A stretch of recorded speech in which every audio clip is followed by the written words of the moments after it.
Hello, in this video we show you how to reset the oil service interval on Mitsubishi Outlander. To reset the oil service interval, it can be done with a scan tool or through the dashboard. Here I'll show you how to do it through the dashboard. First we're going to turn the ignition on and see if it shows that it needs maintenance. Here we can see it says routine maintenance required, so that's what we're going to reset.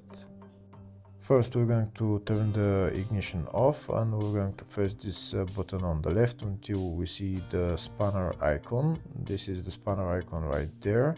Now we're going to press and hold that button on the left until it starts to flicker, and once it flickers we're going to press it again and it says clear, so that means the oil service interval has been reset. Now we're going to turn the ignition on and see if everything is okay. Everything looks okay, so that means we're done. Hopefully the video was helpful. Please like and comment on the video and subscribe to the channel. Thank you.